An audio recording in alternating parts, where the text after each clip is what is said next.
मारो राजस्थान बुलेटिन में बताएंगे आज से शुरू हो रहे कांग्रेस के सदस्यता अभियान के बारे में। इसके साथ ही बात करेंगे खान मंत्री और विधायक हुए आमने सामने, तो साथ ही बताएंगे कहां धड़ल्ले से बिक रहे हैं प्रतिबंधित पटाखे। पहले देख लेते हैं टॉप 10 महानगर।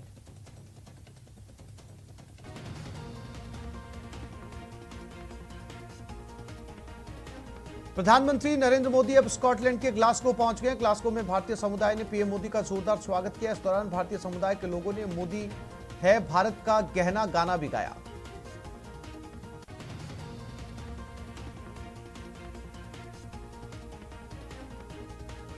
पीएम मोदी ने स्पेन के प्रधानमंत्री सांचेज से मुलाकात की। अफगानिस्तान समेत कई मुद्दों पर चर्चा हुई। विदेश मंत्रालय ने कहा कि दोनों नेताओं ने बढ़ते द्विपक्षीय व्यापार और निवेश संबंधों का स्वागत किया।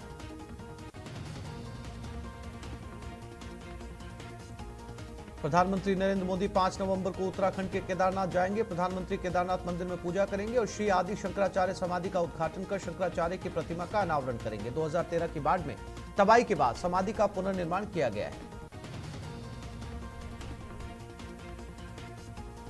यूपी विधानसभा चुनाव में कांग्रेस की नजर महिला वोट बैंक पर है। प्रियंका गांधी ने महिलाओं के लिए अलग घोषणा पत्र जारी किया। सोमवार सुबह घोषणा पत्र को जारी कर प्रियंका ने यूपी की महिलाओं के लिए कई वायदे किए हैं। सीएम अशोक गहलोत 70 साल का हिसाब मांगने पर केंद्र सरकार पर गरजे। उन्होंने कहा कि आधुनिक भारत कांग्रेस की देन और इसके लिए इंदिरा गांधी ने बलिदान दिया। साथ ही सीएम ने कहा कि कांग्रेसी विचारधारा ही देश की विचारधारा है।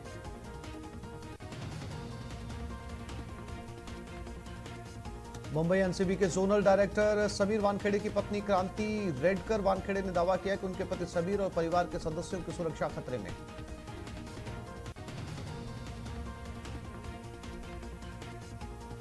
दिल्ली में आज से सभी स्कूल खुल गए। स्कूलों में नर्सरी से 8वीं की क्लास भी शुरू हो गई। स्कूल प्रबंधन, शिक्षकों, अभिभावकों, छात्र छात्राओं को कोरोना के प्रोटोकॉल का पालन करना होगा।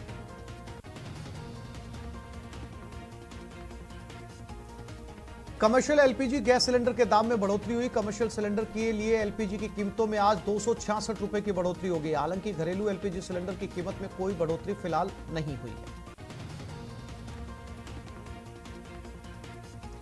देश भर में एक बार फिर से पेट्रोल डीजल के दाम बढ़ गए। दिल्ली में पेट्रोल पहली बार 110 रुपए प्रति लीटर के नजदीक पहुंच गया। आज पेट्रोल और डीजल 35 पैसे महंगा हो गया। दिल्ली में 1 लीटर पेट्रोल की कीमत अब 109 रुपए 69 पैसे और डीजल 98 रुपए 42 पैसे प्रति लीटर हो गया है।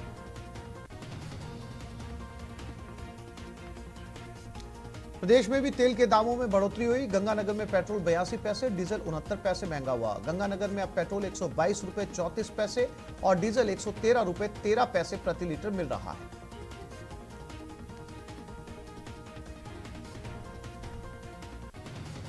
और ये खबर जयपुर से। मुख्यमंत्री के आज 4 कार्यक्रम हैं। 12:30 बजे शिक्षा विभाग की रिव्यू मीटिंग की जाएगी। दोपहर 2 बजे पीसीसी जाने का कार्यक्रम रखा गया। शाम 6 बजे प्रताप एवेन्यू का जायजा लिया जाएगा। प्रताप नगर, मानसरोवर चौपाटी का उद्घाटन भी सीएम करेंगे। तो आज लगातार दिन भर 4 कार्यक्रम तय किए गए हैं सीएम अशोक गहलोत के, जिसमें सबसे महत्वपूर्ण 12:30 बजे शिक्षा विभाग की रिव्यू मीटिंग होने जा रही है और दोपहर 2 बजे पीसीसी जाने का कार्यक्रम भी रखा गया है। काफी कुछ तय होने वाला। 12:30 बजे शिक्षा मीटिंग की रिव्यू में दिनेश शर्मा हमारे संवाददाता हमारे साथ जुड़ गए। दिनेश, ये कहा जा सकता है कि ये लगातार आज पूरे दिन व्यस्त रहने वाले सीएम 12:30 बजे से शुरू होने वाले कार्यक्रम को लेकर शाम को 6 बजे तक व्यस्त रहेंगे। और सबसे महत्वपूर्ण अगर बात की जाए आज पूरे कार्यक्रम की, तो 12:30 बजे शिक्षा विभाग की रिव्यू मीटिंग रहने वाली है। क्या कुछ रहेगा आज तमाम कार्यक्रमों में?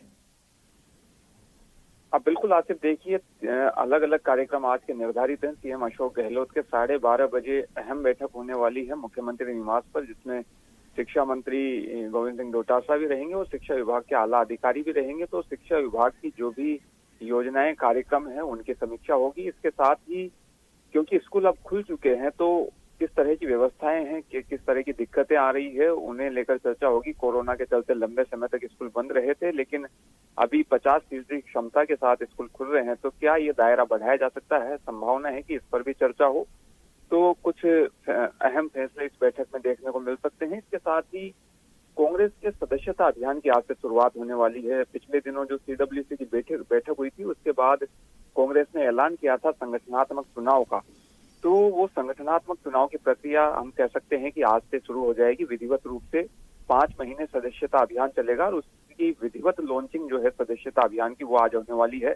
प्रदेश कांग्रेस कार्यालय में एक बड़ी मीटिंग है जिसमें सीएम अशोक गहलोत जाएंगे 2 बजे, और इसके साथ ही प्रदेश प्रभारी अजय माकन भी जयपुर आ रहे हैं, वो इस बैठक में रहेंगे। पीसीसी चीफ गोविंद सिंह डोटासरा रहेंगे। साथ ही जितने भी मंत्री हैं, विधायक हैं, हारे हुए प्रत्याशी हैं, प्रदेश पदाधिकारी हैं, इन सबको मीटिंग में बुलाया गया है। तो बड़े स्तर पर ये सदस्यता अभियान चलने वाला है जिसमें करीब 10 लाख सदस्य पूरे प्रदेश भर में बनाए जाएंगे।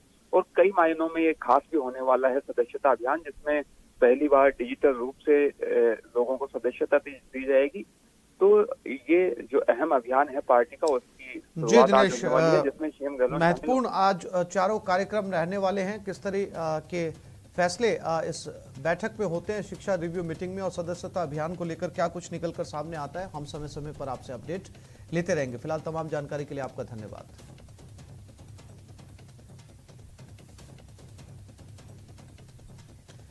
भरतपुर बच्चे से यौन शोषण मामले में बच्चे का मेडिकल परीक्षण करवाया गया। बाल कल्याण समिति ने मेडिकल परीक्षण करवाया। समिति ने तथ्यात्मक रिपोर्ट मांगी है। बाल संरक्षण आयोग भी इसकी जांच करेगा। पीड़ित परिवार के संपर्क में समिति मामले में जज जितेंद्र सिंह निलंबित हुए। मामले में एसीबी अफसर भी सस्पेंड हुआ। डिप्टी एसपी परमेश्वर लाल यादव भी सस्पेंड हुआ। पीड़िता की मां ने मुकदमा दर्ज करवाया। जज बच्चे का यौन शोषण कर रहा था। जोधपुर हाईकोर्ट ने इस जज को निलंबित कर दिया है।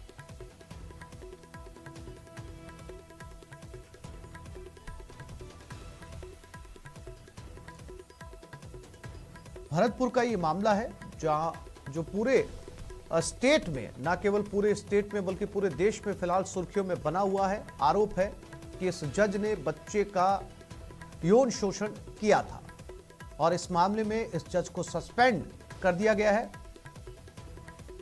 एसीबी में ये विशिष्ट जज का दर्जा रखते थे और इसी मामले के अंदर एक दूसरे पुलिस अधिकारी को भी सस्पेंड किया गया है जिसने परिवार को धमकाने में इस जज की मदद की थी। बच्चे की मां ने यह मुकदमा दर्ज करवाया। फिलहाल इस मामले से जुड़े हुए सभी 2 पुलिस अधिकारी और इस जज को सस्पेंड कर दिया गया है। बच्चे का बाल कल्याण समिति ने मेडिकल परीक्षण भी करवाया है।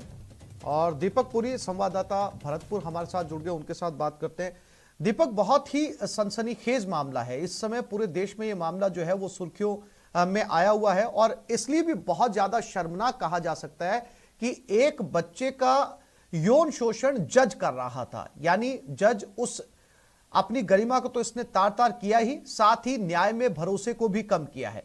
दीपक, अब महत्वपूर्ण सवाल यह है कि कल से जब से यह मामला सुर्खियों में आया है कि ये बच्चे की मुलाकात इस जज के साथ में कहां पर हुई और कब से ये यौन शोषण जो है उसके अंदर बच्चे के साथ ये इन्वॉल्व है। दीपक, से बिल्कुल ये शर्मसार करने वाला मामला है। और बच्चे की जो मुलाकात है, वो बच्चा था एक ग्राउंड में टेनिस खेलने के लिए जाता था और वहाँ ये जज और इसके 2 अन्य साथी थे, वो भी टेनिस खेलने के लिए वहाँ ग्राउंड में आते थे। तो ग्राउंड में बच्चे और जो जज हैं उनके बीच की जो दूरियां हैं वो नजदीकी हैं, वो बढ़ी। और उसके बाद में बच्चे को जो है उन्होंने अपने घर ले जाना जो है शुरू कर दिया। उसके बाद में करीब 1 महीने से जो है लगातार बच्चे के साथ दुष्कर्म करने का जो आरोप है वो लगा है जज पर। उनकी पीड़ित जो बच्चा है उनकी मां ने कल शाम को जो है मथुरा के थाने में मामला दर्ज कराया। उन्होंने बताया कि लगातार 1 महीने से जो है ये बच्चे के साथ दुष्कर्म की वारदात को अंजाम दे रहे थे। बच्चा बिल्कुल तरह से मायूस था और गुमसुम रहने लगा था। उसके बाद में जब उसकी मां ने बच्चे से पूछा कि ये पूरा क्या मामला, तो बच्चे ने नहीं बताया। उसके बाद एक दिन जब जज बच्चे को घर पर छोड़ने के लिए गए थे तो गाड़ी में बच्चे की मां ने जज को और बच्चे के साथ गलत हरकत करते हुए देखा था। उसके बाद बच्चे की मां ने बच्चे पर प्रेशर डाला और उससे पूछा, तो बच्चे ने कहा कि मां ये बहुत गलत लोग हैं, ये हमें जान से मार देंगे और ये कुछ भी कर सकते हैं। उसके बाद में जब जज जो पीड़ित बच्चे की मां है उसने टेनिस खेलने के लिए बच्चे को नहीं भेजा तो वो जज से वो अपने 2 अन्य साथियों को लेकर के घर पहुंच गए और जो बच्चा है उसको भेजने की जिद की। तो उसके बाद में पीड़ित की मां ने कहा कि मुझे इस बात का सबका पता चल गया है, बच्चे ने सब बता दिया। उसके बाद में जो 2 वीडियो थे वो भी वायरल हुए जिसमें जज जो है वो माफी मांगते हुए नजर आ रहे हैं पीड़ित बच्चे की मां के साथ और उसके अन्य 2 जो लोग हैं। पूरे मामले में कहा जा सकता है कि बहुत ही सनसनीखेज मामला है। इस पूरे मामले में अब जो है मथुरा के थाने में मामला दर्ज हो गया है। उसके बाद जो हाईकोर्ट प्रशासन है उसने पूरे मामले में संज्ञान लेते हुए जज है उनको सस्पेंड कर दिया गया है। और एसीबी के जो सीओ थे परमेश्वर लाल यादव, उनका भी आरोप था कि उन्होंने परिवार को धमकी दी थी कि ये मामला है जो है इसको दबाया जाए। उनको भी जो है बिल्कुल दीपक, काफी चीजें जो है इस वीडियो में साफ हो रही है। जो वीडियो इस समय वायरल हो रहा है उस वीडियो के अंदर बहुत सारी बातें साफ हो रही है, जिसमें खुद जो है वो जज, आरोपी जज जो है वो माफी मांगते हुए नजर आ रहे हैं। दिनेश शर्मा भी जयपुर से हमारे साथ जुड़े हुए। दिनेश, जैसा कि दीपक जानकारी दे रहे थे भरतपुर से, राजस्थान जैसे प्रदेश के लिए ये वाकई बहुत शर्मसार करने वाली घटना सामने आई है, क्योंकि पूरे देश के अंदर वो वीडियो जो है वो सुर्खियों में है और जज की करतूत जो है वो सुर्खियों के अंदर है। हालांकि जज को सस्पेंड कर दिया गया है, लेकिन अब क्या प्रतिक्रिया राजस्थान सरकार इस पर जो है वो क्या कुछ एक्शन लेने वाली है? क्योंकि इस समय उस बच्चे की मानसिक स्थिति से दीपक ने अवगत करवाया, बच्चे की माता ने ये पूरा मुकदमा दर्ज करवा दिया है, वो अधिकारी भी सस्पेंड हो गए हैं जिन्होंने इस पूरी प्रक्रिया के अंदर परिवार को धमकाने में जज का साथ दिया था। दिनेश, बिल्कुल आसिफ, देखिए जिस तरह का ये मामला सामने आया है उससे हर कोई हैरान है। और जब रक्षक ही जब भक्षक बनने लग जाएंगे और जिन लोगों पर न्याय देने की जिम्मेदारी है अगर वो इस तरीके से करने लग जाएंगे तो समाज का विश्वास कहीं ना कहीं उठता है। और यही वजह है कि राज्य सरकार की ओर से और हाईकोर्ट की ओर से भी तत्काल कार्रवाई इस मामले में देखने को मिली है। आरोपी जो जज है उन्हें सस्पेंड किया गया है और जो डिप्टी एसपी हैं जो एसीपी भरतपुर में कार्यरत हैं परमेश्वर लाल यादव, उन्हें भी गृह विभाग ने सस्पेंड कर दिया है। कल आदेश उसके जारी कर दिए गए हैं। और पिछले दिनों हमने देखा था कि इसी तरह के मामले जब सामने आए थे, चाहे वो कैलाश बोहरा का मामला हो, चाहे वो हीरालाल सैनी का मामला हो, उनमें तत्काल कार्रवाइयां राज्य सरकार की ओर से देखने को मिली थी। उन्हें जो है बर्खास्त किया गया था सेवा से। इस मामले में भी इस तरह की कार्रवाइयां देखने को मिल सकती है अगर दोष प्रमाणित पाए जाते हैं तो। फिलहाल जो है इन दोनों को सस्पेंड किया गया है। विभागीय कार्रवाई जो है इन पर लंबित है। और राजस्थान सिविल सेवा नियम 1958 के नियम 13 के तहत इन पर कार्रवाई की गई है। जो दोनों पे कार्रवाई की गई है, जज पे भी और डीएसपी पर, दोनों पर एक ही नियम के तहत कार्रवाई की गई है। इन्हें सस्पेंड किया गया है ताकि जांच को ये लोग प्रभावित नहीं कर पाए। जिस तरह का मामला सामने आया, जज के ये कहा जा रहा है कि जज के इशारे पर जो डिप्टी एसपी है उन्होंने घर जाकर धमकाया उस बच्चे को, उसके परिवार को, कि वो टेनिस कोर्ट पर क्योंकि वो नहीं जा रहा था। ये काफी गंभीर मामला है। और जिस तरह से जिन लोगों पर न्याय की जी दिनेश, जी दीपक और दिनेश, आप दोनों साथियों का बहुत शुक्रिया तमाम जानकारी देने के लिए।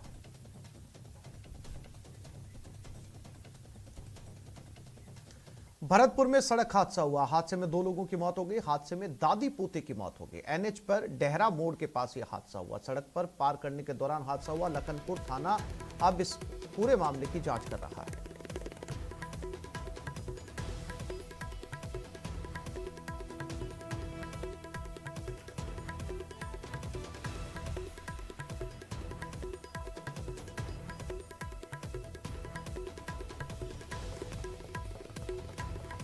राजस्थान सरकार के खनन मंत्री प्रमोद जैन भाया और कोटा सांगोद के विधायक भारत सिंह आमने सामने हैं। सरकार में विधायक और मंत्री आपस में किस तरह नूरा कुश्ती कर रहे हैं, यह अब जग जाहिर हो चुका है। भारत सिंह लगातार लंबे समय से खनन मंत्री प्रमोद जैन भाया पर आक्रामक रूप से निशाना साध रहे हैं। मंत्री पर भ्रष्टाचार के आरोप के साथ साथ सोरसन में गोडाउन के मामले को लेकर सीएम तक को चिट्ठी लिख चुके हैं। मंत्री और विधायक साहब के आपसी मतभेद अब सड़कों तक आ चुके हैं। कोटा बारा हाईवे पर कई बोर्ड लगाए गए।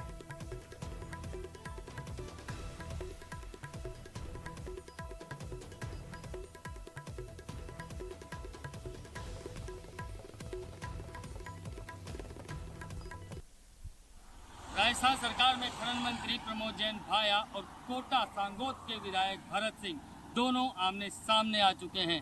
दोनों में नहीं बन रही है और ये बात अब सड़कों पर आ गई है। हम कोटा बारा हाईवे पर खड़े हैं। कोटा बारा हाईवे की ये तस्वीर हम आपको दिखाने जा रहे हैं।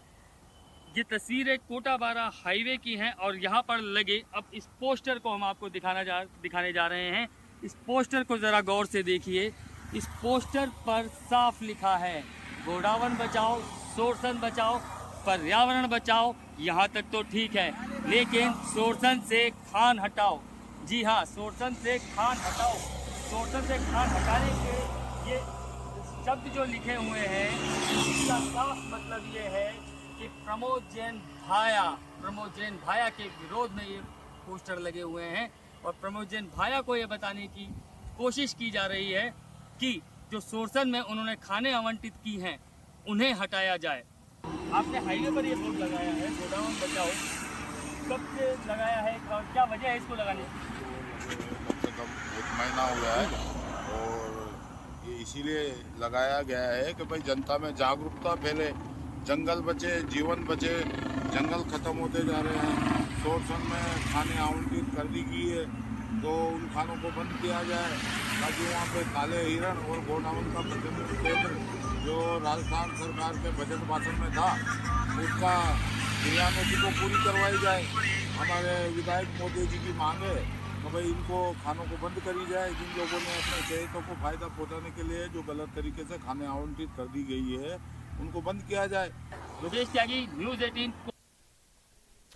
और इसी खबर पर सीधा रुख करते हैं कोटा की तरफ। हमारे संवाददाता योगेश त्यागी हमारे साथ जुड़ गए। योगेश, क्या ये सिर्फ फुटबॉल रुकने का नाम ले रहा है या फिर यूं कहा जाए कि विपक्ष को बैठे बिठाए एक और मुद्दा मिल गया है?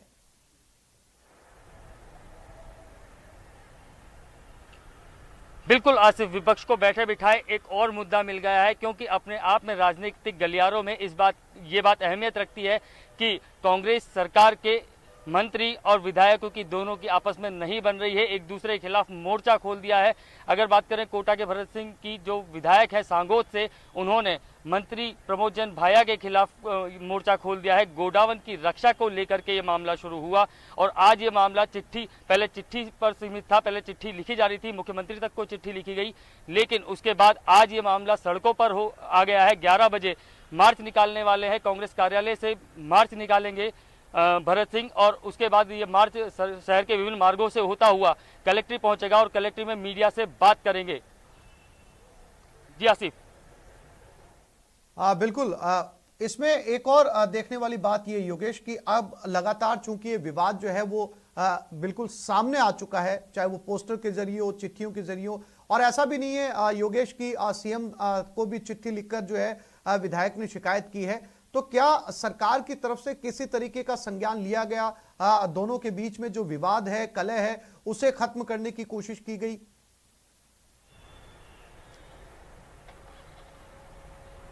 देखिए आसिफ, ऐसा लगता नहीं है कि उस कलह को खत्म करने की कोशिश की गई होगी क्योंकि लगातार भरत सिंह चिट्ठियां लिख रहे थे, लगातार सरकार के मुख्यमंत्री के नोटिस में ये बात डाल रहे थे कि किस तरह अवैध रूप से खाने आवंटित की जा रही हैं, अपने दोस्तों को रेवड़ियां बांटी जा रही हैं। इस तरीके की शिकायतें लगातार भरत सिंह कर रहे थे मुख्यमंत्री से, सरकार से, लेकिन उस पर कोई संज्ञान नहीं लिया गया और शायद यही वजह है कि भरत सिंह को सड़कों पर उतरना पड़ रहा है अपनी बात को मनवाने के लिए और अपनी बात लोगों तक पहुंचाने के लिए। जी आसिफ। इस पूरे मामले को लेकर योगेश, खनन मंत्री की कोई प्रतिक्रिया अब तक सामने आई?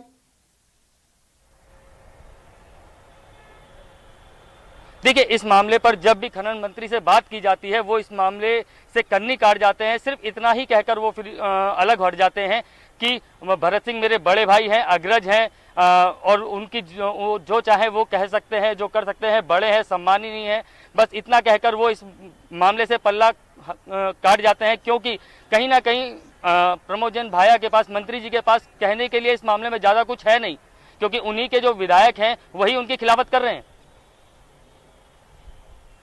बिल्कुल योगेश, अब देखते हैं कि इस पूरे मामले को लेकर जो है वो सीएम किस तरीके का हस्तक्षेप करते हैं और क्या कुछ पटाक्षेप इस पूरे मामले को लेकर होता है। फिलहाल तमाम जानकारी के लिए योगेश आपका धन्यवाद।